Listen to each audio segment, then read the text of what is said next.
Once again, thanks all for joining. We're going to give it just one more minute and then we'll get underway.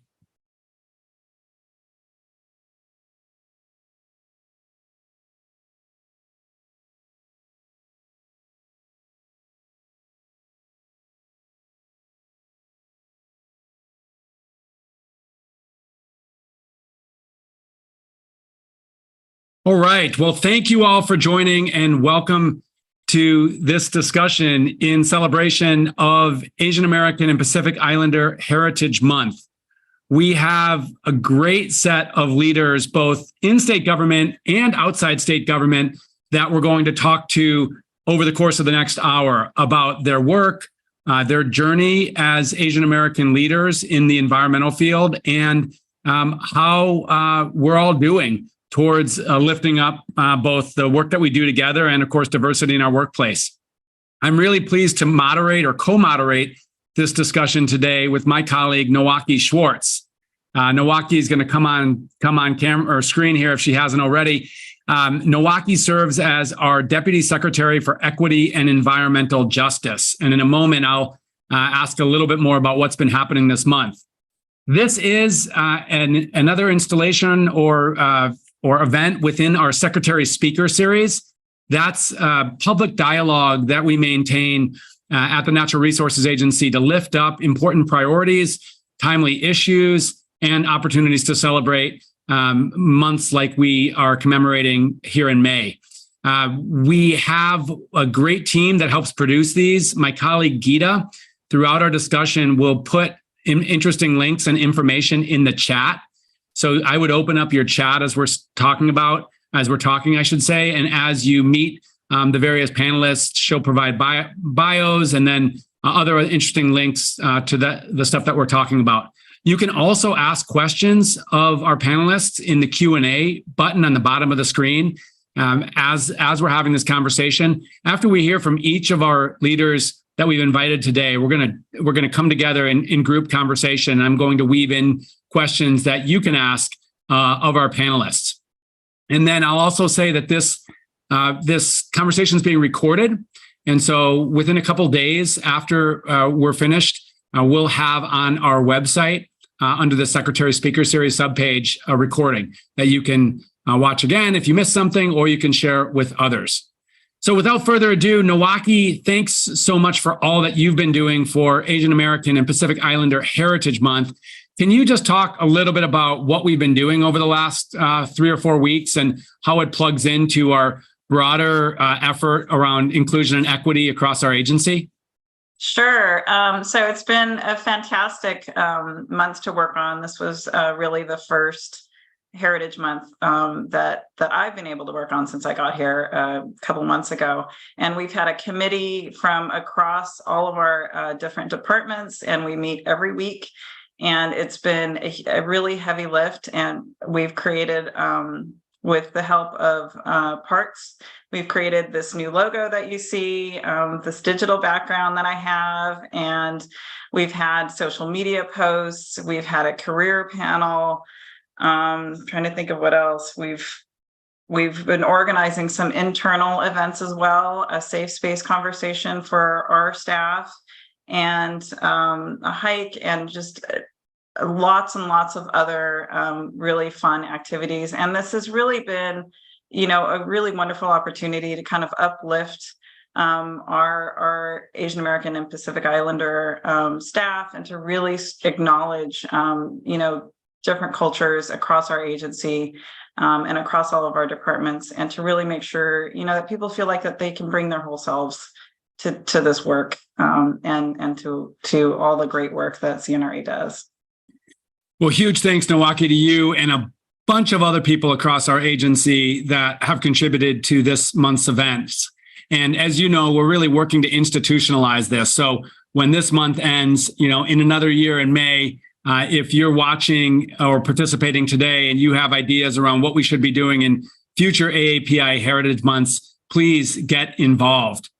So speaking of uplifting, we've got a set of really phenomenal leaders, both those in state government and from outside of state government we're going to talk to. I'm just going to list them and then introduce them and ask each of them a little bit more about their work and their journey. We have my colleague here at the Natural Resources Agency, LaQuinn Wynn, who is our Deputy Secretary for Energy. We are speaking to Siva Gunda, who is a commissioner that Governor Newsom appointed to our California Energy Commission. He actually thought he was going to be late. He was just with the governor. We're going to ask him a little bit about that. We have Bruce Sato. Bruce leads our California Conservation Corps and has spent a career at the nexus of environment and social justice. And then we have Delphine Ho. Delphine leads the energy work at the Department of Water Resources. And obviously, DWR is more associated with water, but under Delphine's leadership, taking a much larger role in the energy work we're doing across the state. And then we're joined by two leaders from outside of state government. My colleague and friend, June Lopez, who leads the Molten Niguel Water District in Orange County. And she's a leader in the water community across California and also multidimensional in many ways that we'll talk about with her. And then we have Paulina Torres, who works for NRDC, or the Natural Resources Defense Council, in their nature program, and has worked in environmental justice organizations before that. So excited to hear about her journey as well. So let's start with LaQuinn.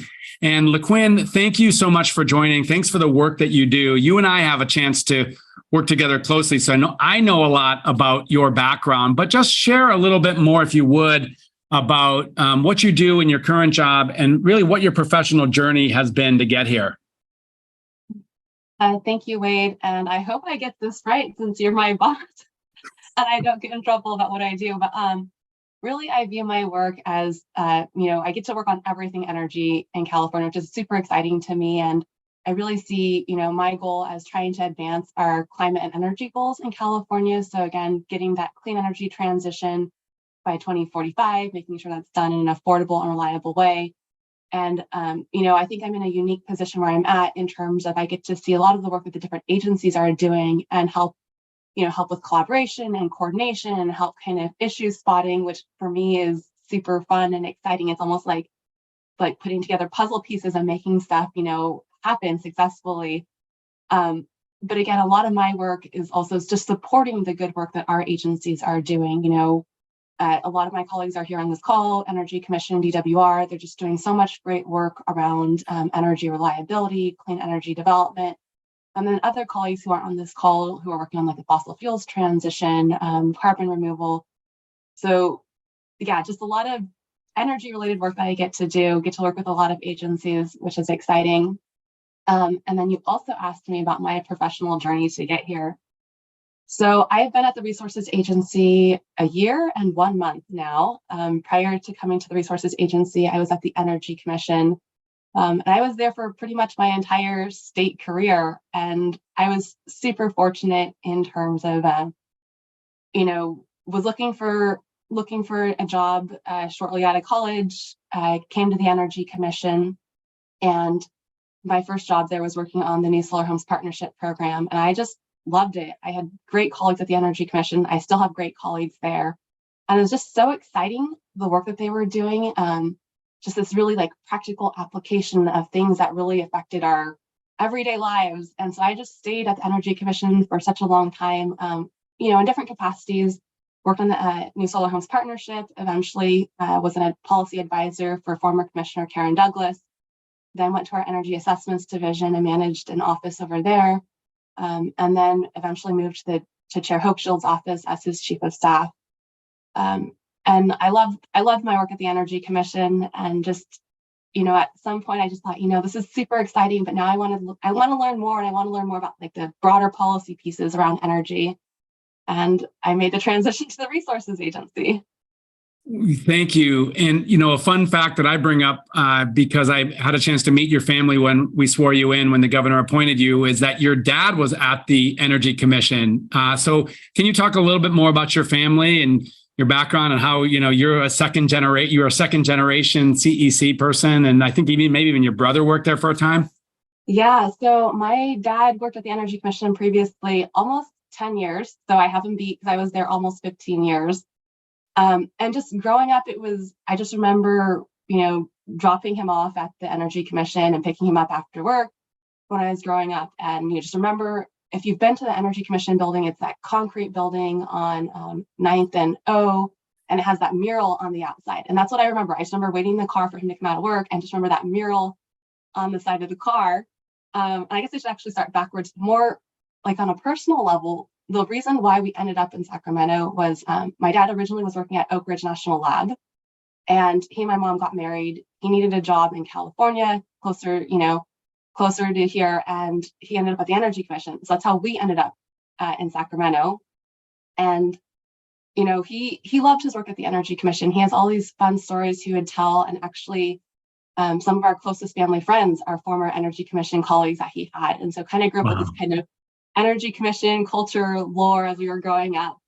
And my brother does work there at the Energy Commission now, and we'll see. He's been there, gosh, I want to say maybe 11 years, close to 12. So we'll see if he beats my record there. Well, thank you so much, LaQuinn, for all you do and incredible family public service. We'll have a chance to talk to you a little bit more in our group conversation. So speaking of the Energy Commission, which is an entity guiding energy policy and planning across the state and part of our Natural Resources Agency, Siva Gunda is a leader there, appointed by the governor as one of 5 commissioners, and actually had in a fairly rare circumstance where he was actually grew as a leader on the staff, on the professional staff, and his expertise was recognized, and the governor plucked him from the staff and put him in this appointed commissioner role. So Commissioner Gunda, Siva, welcome. And if you would, because you were with the governor this morning, just talk about the work you're doing now and maybe a little bit about what you were doing with the governor this morning. Yeah, thank you. Thank you so much, Secretary Crawford. I just want to first start by thanking you and Noki for helping set the stage for this conversation. It's an incredible privilege to be within the CNRA family, and just wonderful to have leaders like you who value diversity and inclusion and making sure all corners of California feels included in the conversation. So thank you for that. So as you mentioned, I was with the governor this morning in Oakland at a manufacturing plant. He just unveiled his energy plan, and kind of talked about in 2021 he put out an energy roadmap, and this is more of an implementation pathway. So he wanted to take the opportunity to visit the manufacturing plant here. It's called Moxion, which is mobile backup generators that are clean, and so he kind of toured the facility and then unveiled a plan and took some questions, and a number of us had an opportunity to work on the plan. So we were included to make some comments and take some questions here. So just to kind of highlight on that, as most of our CNRA family know, we are all in on the renewables. We are about 37% renewables now. That's something we let everybody know today. It's a big win for California, and at 59% clean resources today, serving the grid. So that's what we talked about this morning. Wow. So talk about your journey. Where were you born and grew up? How did you end up at the Energy Commission? What is your own life and professional development journey been? Yeah, thank you. So I grew up in India, come from a very small village in rural India, grew up in a family that were legislative members and farmers for a very long time. So my dad was a legislative member. So public service was kind of part of the family. Grandpa was also somebody who worked in local community organization. So I came through that, grew up for the first 20 years in India, came to the United States for pursuing my master's in mechanical engineering. And that was in 2000. And, given we're talking about inclusion and all, so I was working in New York when September 11th happened. So I was there in 2001. That was an experience to really understand what it means to be a part of a community. And that's why I really, really appreciate you and Noki for helping make it feel like that. That was a rough time. From there, I moved to California to get my PhD at UC Davis. And I've worked at UC Davis for 10 years. And I met Commissioner McAllister in Mexico. He was on behalf of CEC, and I was on behalf of UC Davis. We were down there for California-Mexico relationships. And he said, hey, Siva, I know you like data. We're getting a lot of data. Why don't you think about coming to CEC? And I came as staff. And as you mentioned, some extraordinary events when we had the lights go off on August 14th and 15th in 2020. And it so happened that the Chair Hochschild was called, and then they were planning for the next week because it was going to be a hot week. And he called Commissioner McAllister and Drew Bohan. Both of them were camping with no cell signal. So that made me kind of the backup for a task force. And the governor's office created a task force for a week and working on keeping the lights on for the rest of the heat wave. And that inadvertently kind of got me into this incredible opportunity and honor. Incredible. Well, Siva, thank you for all that you do. And, for those who don't know energy policy, Siva was right in the middle of all that we're doing on this energy transition. So we'll talk more about you and that incredible journey you're on in a bit. It's next my pleasure to introduce Bruce Sato. And as I said, Bruce leads the California Conservation Corps, which brings 3,000 young people as diverse as California through a remarkable one-year program on conservation. And they do everything from help protect us against wildfire and fight floods and help with this energy transition through energy efficiency. And now, Bruce, if you would talk a little bit about, not only about what you're doing, but your journey. I know you led Conservation Corps in Los Angeles, and I'm told you're, I think, a fourth generation Japanese American person. So talk a little bit about your career as we reflect here on Asian American and Pacific Islander Heritage Month. Well, thank you, Wade. And thank you for you and the agency for putting this panel discussion together. And I'm laughing because I think I enlisted my fan club here with all the hearts and celebrations going on in front of me. There they go again. As you said, the California Conservation Corps is now almost a 47-year-old organization. Our mission is to provide job training, work experience, and more importantly, or as importantly, service opportunities for young adults 18 to 25 years old, as they in turn provide community and environmental services all throughout the state of California. And I'm a Sansei, or third generation Japanese American. Yeah, my grandparents came to California or the Los Angeles area from Japan, one in 1910 and the other in 1916. My father was born in 1921 in Los Angeles, kind of East Los Angeles. And I say this because, I think that I didn't know it at the time probably, but gradually over the years, I've come to realize that obviously my parents and grandparents grew up in the Depression. And that really, I think, crafted a lot of our values. We had to conserve. We had to be careful of how we spent our time and money and resources that were very, very limited. And then that was even further kind of ingrained in me. And I was born in 1951, and I say that because it was about 6 or 7 years after both of my parents and grandparents were released from prison at two different internment camps in Arizona during World War II. And I think that also shapes a lot of what I do in terms of conservation and respect for the environment, because if you can imagine 120,000 Japanese Americans being imprisoned, having to move out of their homes after a very comfortable living situation and moving to really open space barracks in some of the worst climate and temperature areas in California, or all throughout the United States. And so I think that experience, although I didn't directly live that, really taught me about a lot about the values of, again, conservation and respect for our environment. So I think I grew up a fairly normal life in Artesia, California. At that time, a fairly rural community. Some of you either have read history books or or you've heard that Artesia was dairyland, and that dairyland were where there are many cows and dairy production. Eventually, then moved to Chino, and then that dairy production then eventually went away.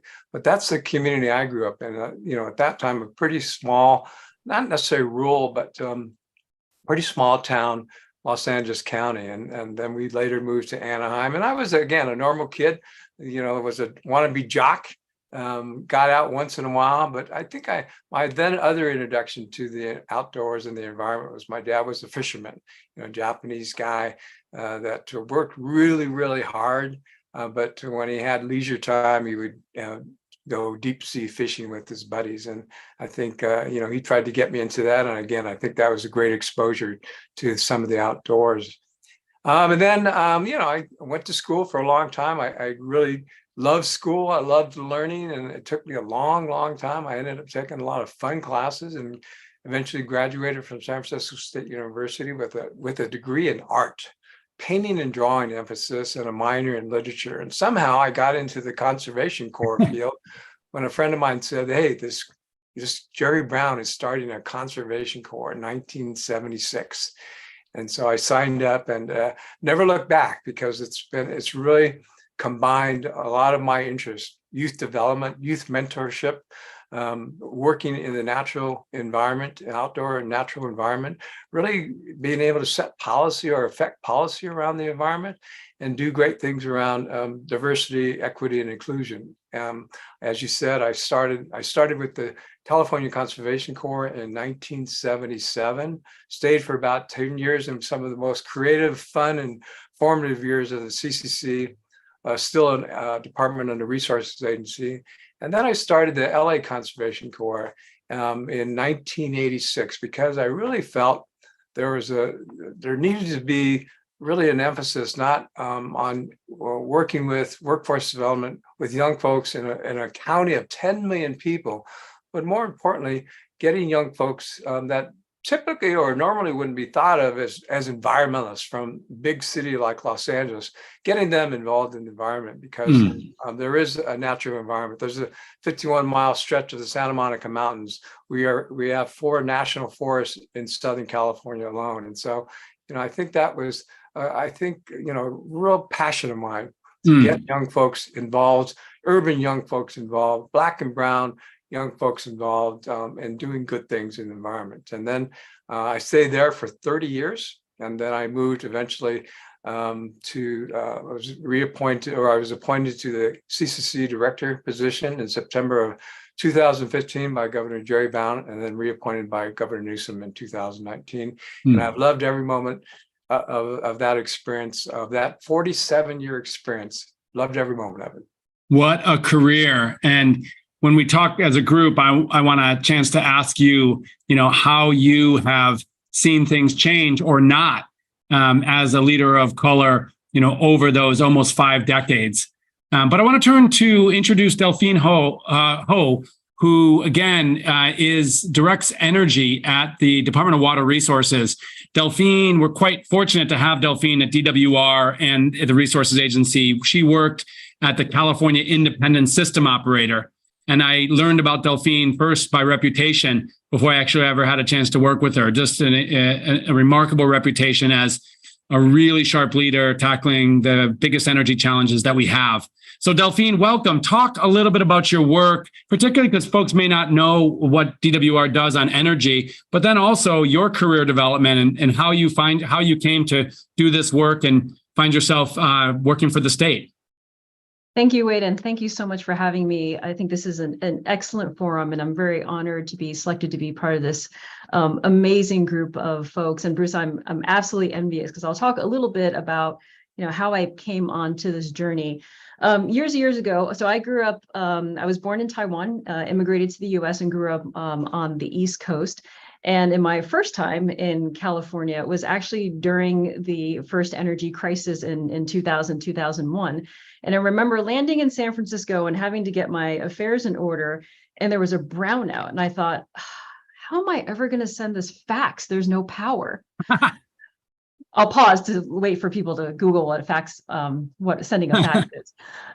But, growing up, though, it wasn't part of my upbringing. And it wasn't part of my exposure to what it meant to be connected to the natural world, and not just, in the natural world, kind of being out there in nature, but even very basic things like, where does our electricity come from, and how does that impact us, impact our health, impact our well-being, and just, how we're moving through our lives and through the world. So it was fascinating to me that after, many years of being on a different track, kind of finding my way and being really pulled into the energy space because of the environmental impact. So there was a real pull to talk about, I think when I was going through school, to talk about solar energy or wind energy or even tidal energy, is all these like really fascinating technologies that came through. But I think at the end of the day, what I thought was, well, I think we need to look at a lot of different options on the table. So through different paths in my career, I ended up as Wade mentioned, at the California Independent System Operator. So there, as the system operator, it tries to be neutral and independent. But in California, I think it has a really interesting mandate to make a lot of the state goals and policies operational and come to life. So Vice Chair Gunda talked about our incredible renewable goals and how we're achieving them. And there, I think at the CAISO, I was able to actually see the operators bring those resources to life so that they're actually there producing energy.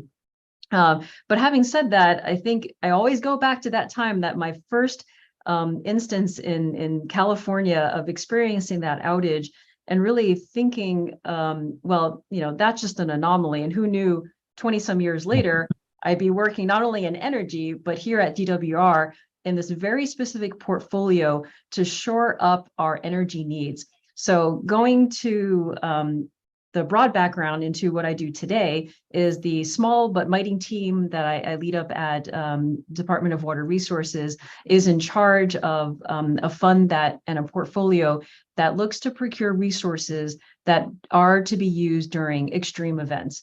And really, when we're thinking about extreme events, we cannot help think about the impacts of climate change and how that really is not only on the electricity side, but for our colleagues dealing with water, how that's dramatically flipped from drought into flood. And so even on the energy side, as we think about electrifying not only transportation and our building and all of our different energy uses, we really have to make sure that we're able to maintain the reliability that we need to even for us, maybe, 20 years ago, maybe some things were a luxury. Today is an absolute necessity. So it really touches our daily lives. So here at DWR, in this small but mighty team, we are working very closely with our colleagues at the CEC, as well as the Public Utilities Commission, in coordination with the governor's office, to have the resources that we need during those extreme events, which may not only be limited to very, very high temperatures and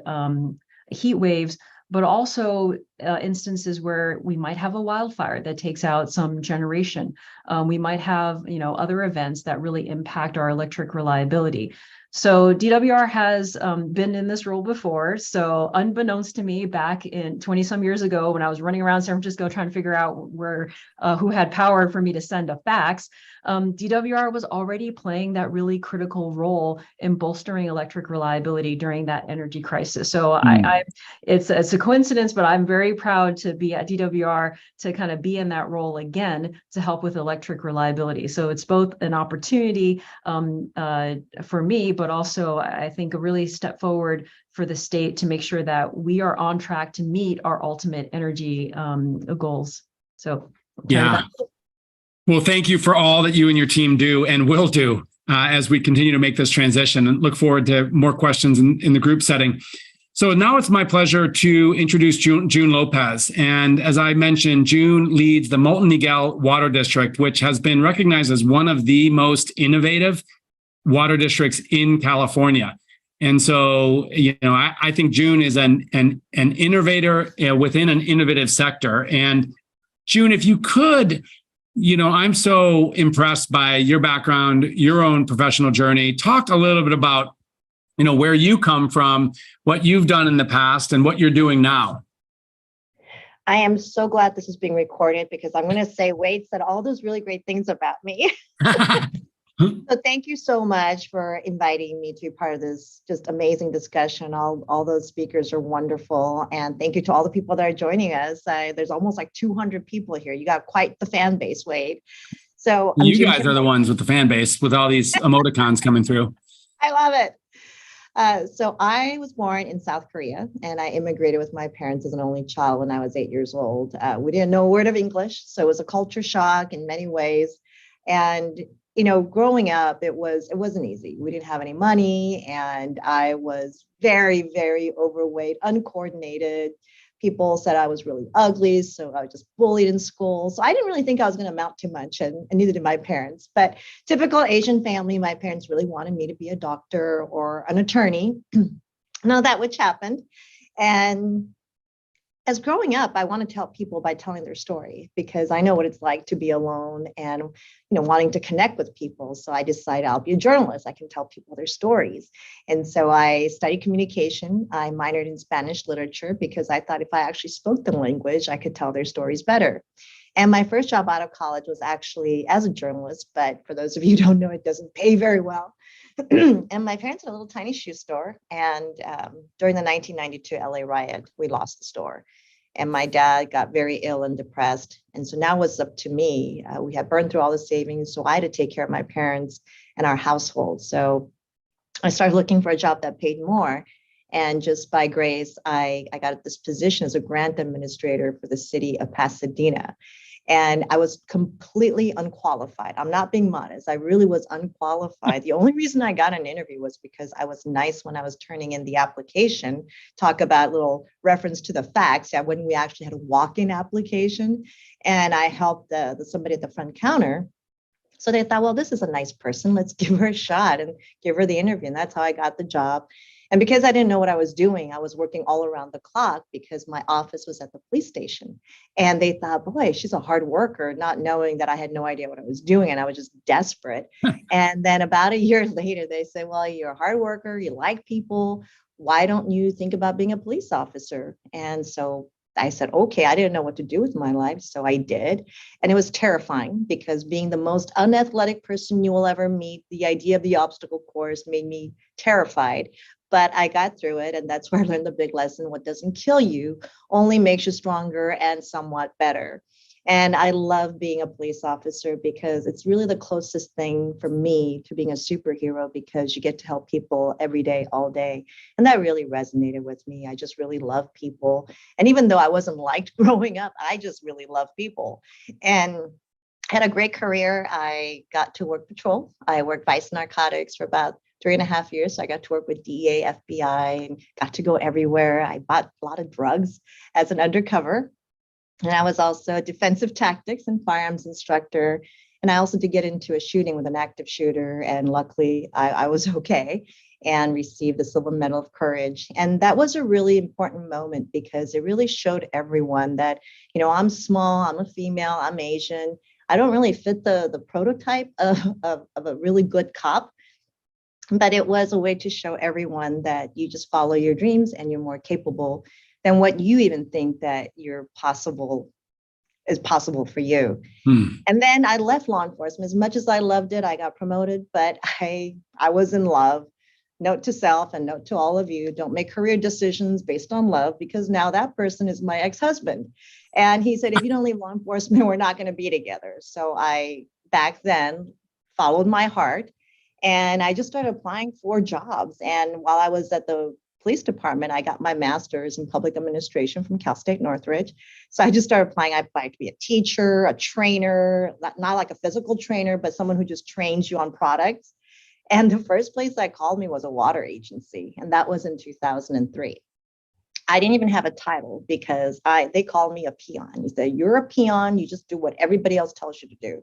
And I was the peon at the public affairs department. But again, I just applied myself, used to adversities, and you just keep your nose to the floor and you just keep going. And, hard work, I always say be kind and be helpful, because who doesn't like nice people who help you make your life easier, better than they want you around. So I got promoted very quickly. And in 2010, I became general manager, CEO of an agency in Northern California.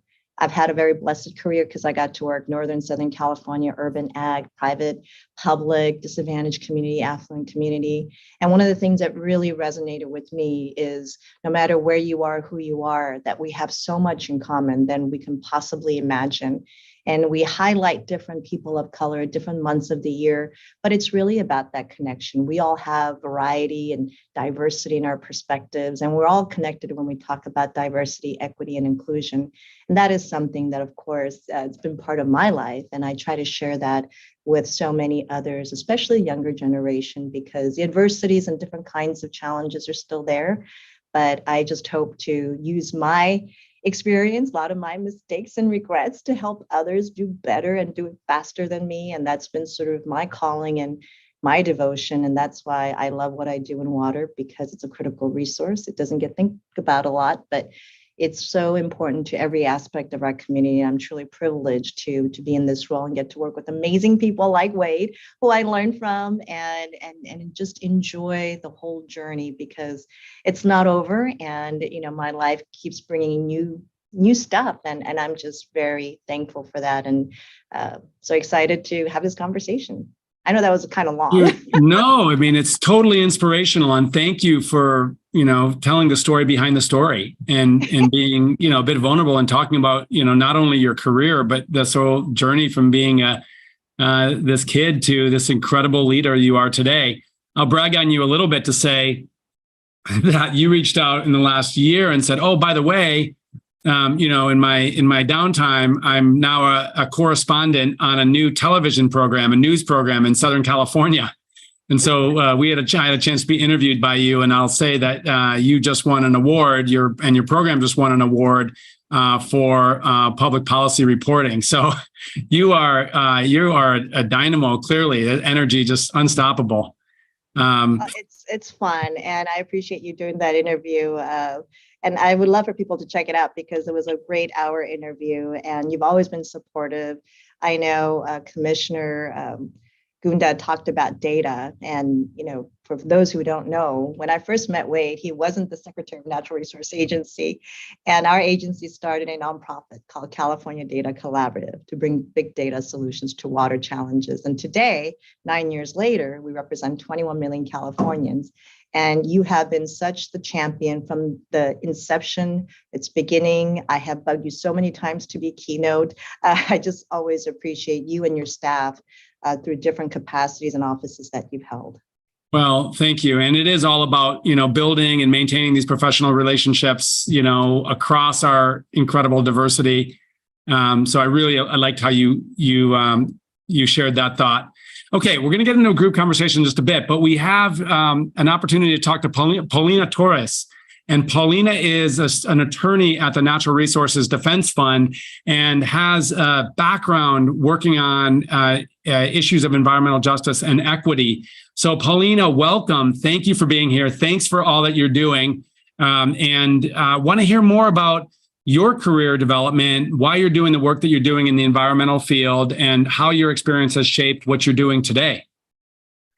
Yeah, thank you for that, Secretary Crowfoot. So as you mentioned, I'm an attorney at the Natural Resources Defense Council, and within NRDC work in our nature program. So yes, I fulfilled my Asian parents' dream to become a lawyer.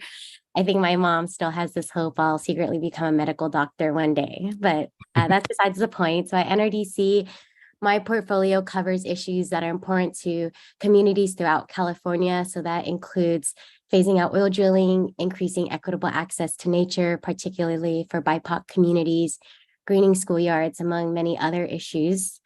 I am proud to be first-generation Filipina. And, when you think about, I often think about what brought me to the movement. And I think about how I came to the movement, and that the movement didn't come to me and I know I'm not alone in that. And so for me, it was really about who brought me to this movement. And that was Larry Itliong, the forgotten Filipino farm worker rights champion who walked alongside Cesar Chavez and Dolores Huerta.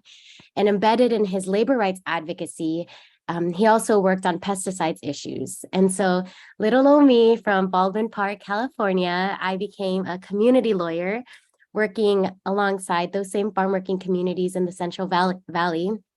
excuse me, advocating for health and protections against pesticides at the Center on Race, Poverty, and the Environment, a wonderful environmental justice organization based in Kern County. And I hope through my work now, now that I'm at NRDC, I'm based in LA, this is my home, this is where my community is, the communities that raised me.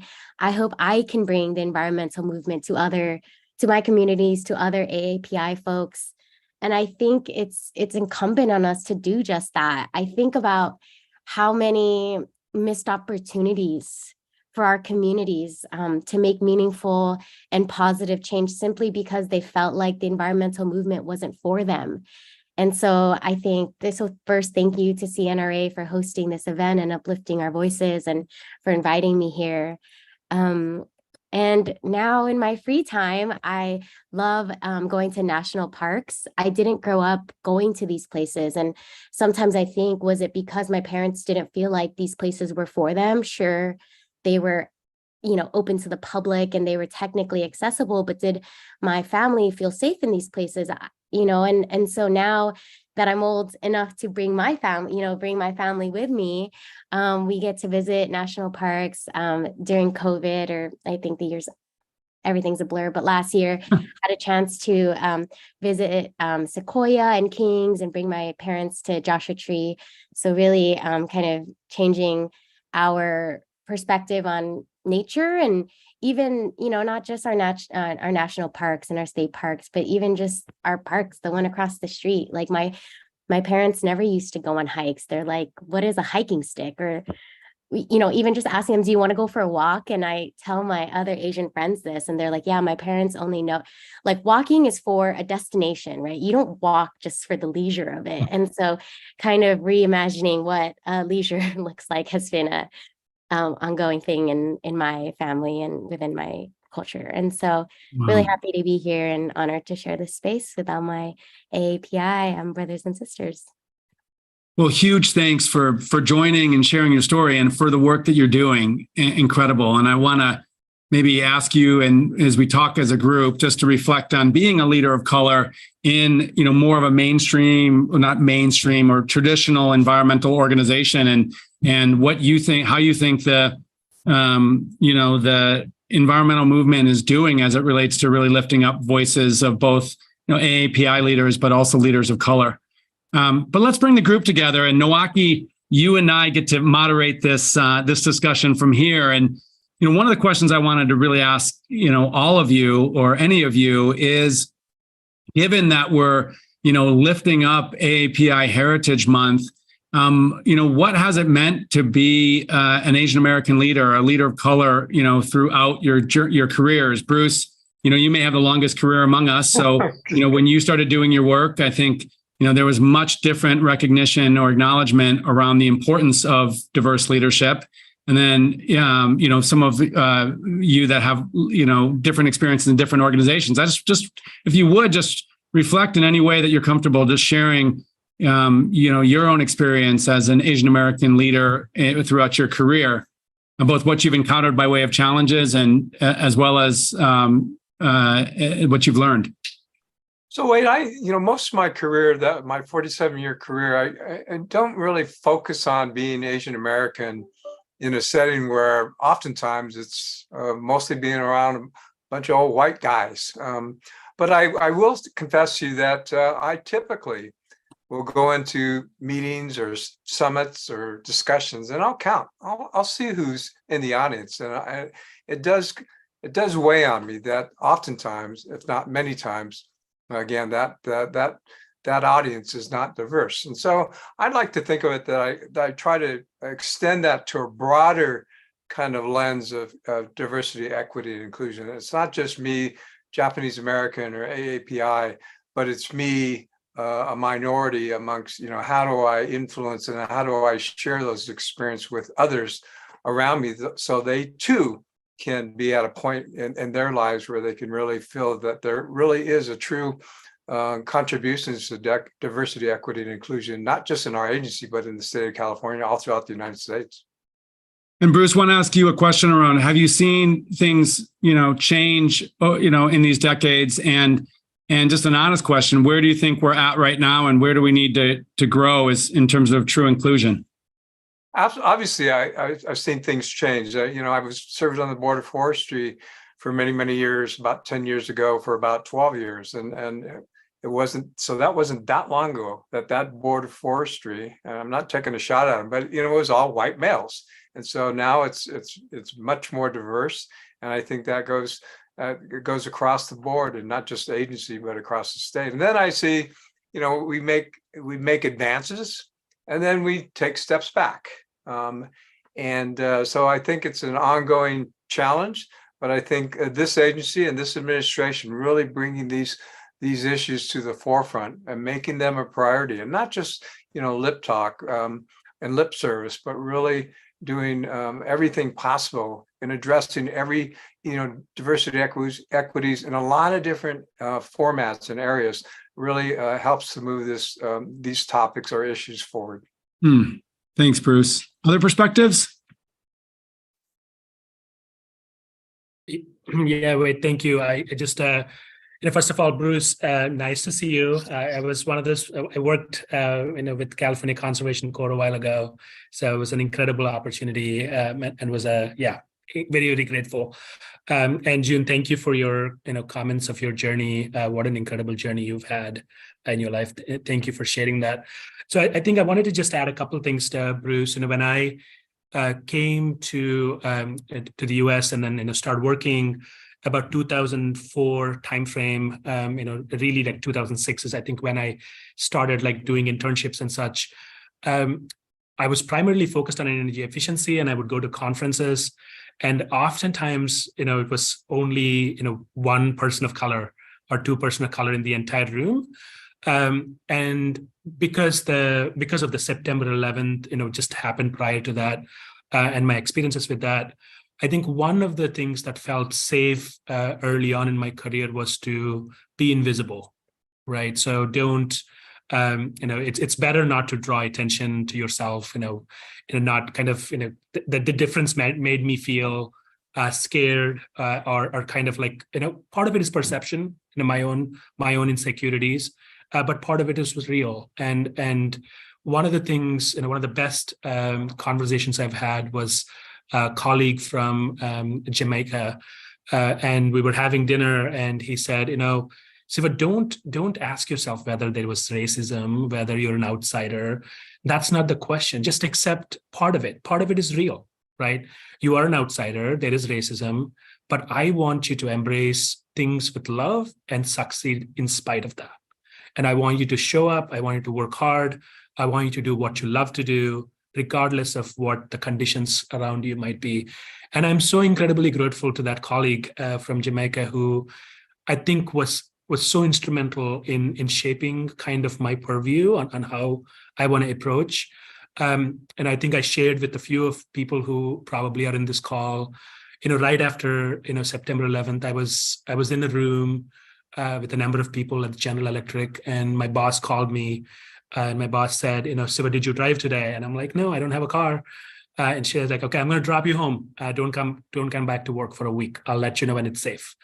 And, I would walk to work, and, the people would slow down their cars and kind of honk and yell, to get out of the country. So I think there are moments, and again, my story, I don't think is unique. My story is part of a sea of stories that we kind of experience from a variety of places. And I think there are some choices, we kind of have to grapple with, which is how do you then work with the world and uplift yourself and uplift the community you belong to.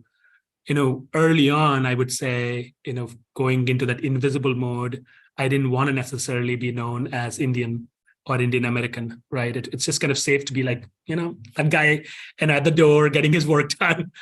Now, after, people like you, people like David Hochschild, people like Drew Bohan, my colleague like Quinn and Delphine, I feel whole. I feel like I'm a proud Indian American. I show up with who I am fully, and I want to uplift the incredible strength of character that diversity brings I want to be a part of that story, and I want to be a part of the journey moving forward. That is really said. beautiful. Beautifully said. Yeah, and I just wanted to thank you for sharing that, because I think all of us on this Zoom can identify with that. You know, growing up, I was told, you don't make trouble, you don't make noise, just do what you're told, be quiet. Especially as an Asian woman, you know, we're the quiet lotus flower, we're very demure. And when I opened my mouth and people realized that I'm not demure, I found that it annoyed people. It was almost as though it was like beyond that gender or the race. It was like, you are not acting the way I imagine you should, or way that I'm known. And I've learned a long time ago, and this is Siva, it's there are bad people in this world, but sometimes there's ignorance and just fear, and that's why it projects as hate. No excuse for that. But to combat hate with hate is absolutely the wrong formula. And I love what you said, to really overpower that, the negative, the evil, with love. And I've also learned to add a little bit of humor in it just to keep myself sane. And I realize that I am different, not because I'm Korean, not because I'm a woman, but I'm just different. And you embrace that difference, the weird side of you, the one that you're not so proud of, because that is who we are. The bad crust that we try to hide is really the best part of us. And and that's one thing I love about getting older, is that you just get more comfortable in your skin, and you just learn to accept yourself. And that allows you to really have that powerful effect of love and connection. So true.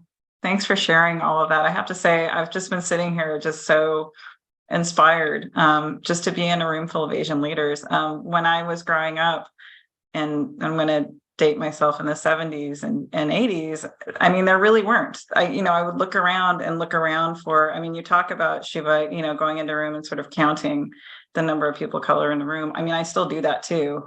But I remember as a little girl looking for an Asian, leader that I could emulate, and they just weren't there. So to be in a room today with all of you is just, it's amazing. But I wanted to ask you, I mean, where do you draw inspiration? Who or where do you draw inspiration from?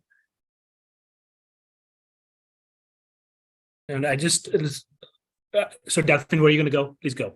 Oh, You would have a better story than I would, please. Oh, no. She'll come. Oh, there she is.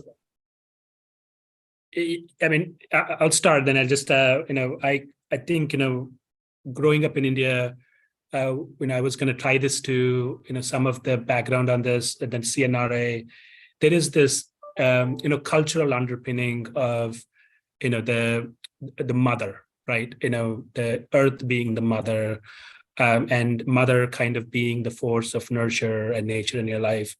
I draw most of my inspiration from my parents. There are, incredible people, not perfect, and I'm just as not perfect like them, but just the amount of love and service that they put out in the world, and try to always do the right thing, try to be noble human beings, try to live with integrity to the best they could, and raise me and my brother in some tough circumstances, and supporting us to be who we are. If I can be a fraction of what my parents are in their terms of their ability to love and be people of integrity, I would consider my life a success. And if I could pass that on to my kids, be incredible. Sorry for that little technical difficulty, but I'll echo that 100%. And actually, something that Paulina, you said really resonated with me, because I think oftentimes when especially for me on the energy side, when I'm talking to my family about this, there's so many facets about energy that impact our lives. But I think for my family, they just see it as infrastructure. And what I want to bring to them is it's not just the power plant or the hydro facility that's sitting there. This is part of the fabric of our lives, whether it's impacting, air pollution or impacting disadvantaged communities. All of these things are very much integrated to how we live our lives. And I do feel like, for my parents growing up in Taiwan post World War II, emigrating to the US, there's been this chase of progress. But I think there's also been a disconnect from the natural world. And there's so many things about my Chinese culture that talks about the natural world, but we seem to be very disconnected from it in our daily lives. And so that's something that I hope to kind of bring back to their awareness, and and for my awareness as well, and to really enjoy it. So I'm really envious of Bruce's conservation corps, because I wish I had those opportunities growing up, and that it would be kind of more integrated in my growing up. And I think those are wonderful opportunities to kind of educate folks and really see the things that we're dealing with water, electricity, not just as resource or infrastructure, but just something that is absolutely integral for our culture, but also just how we move through the world.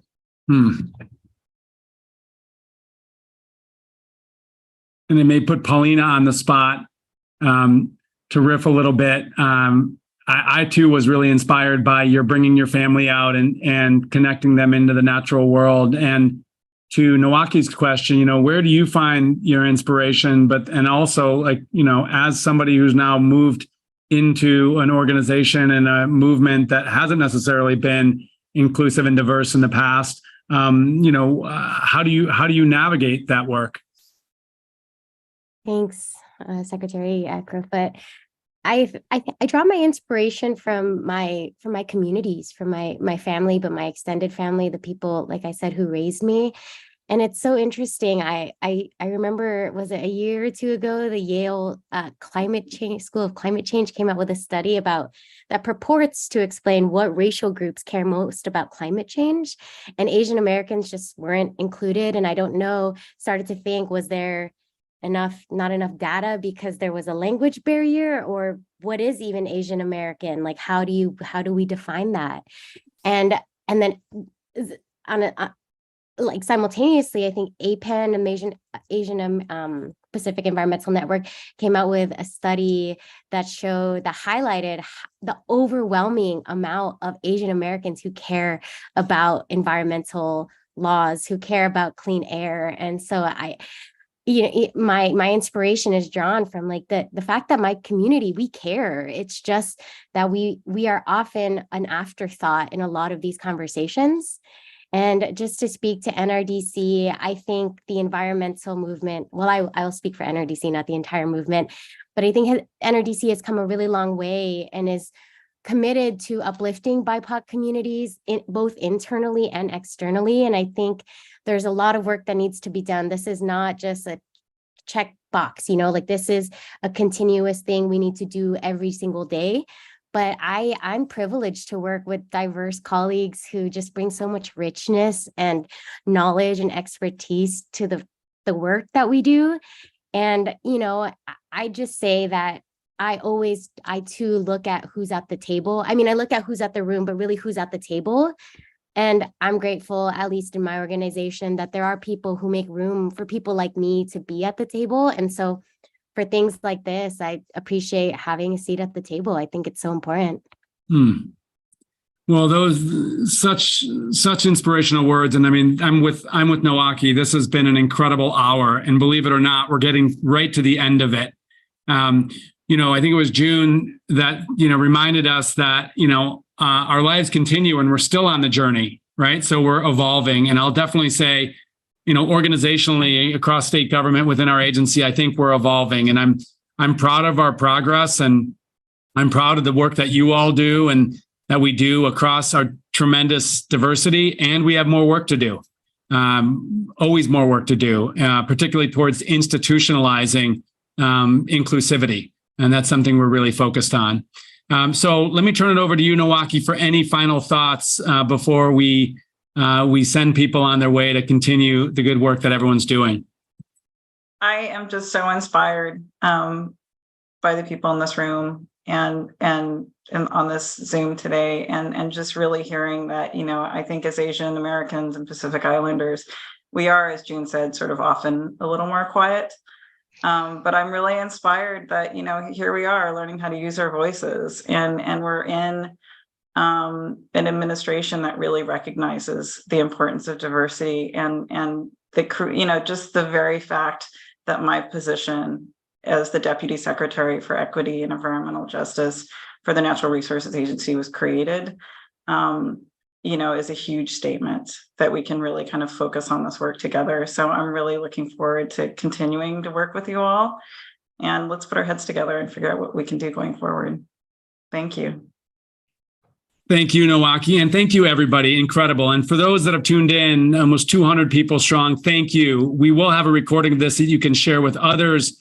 My colleague, James, if you can bring up our final slide of the day. If there are going to be more dialogue like this, so if you have suggestions around topics or areas that we should be going deeper in during conversations like this, please let us know at the Natural Resources Agency. Once again, happy Asian American and Pacific Islanders Heritage Month. Thank you all as leaders, and we will see you again soon. Take care. Thank you. Bye. Thank you. Everyone.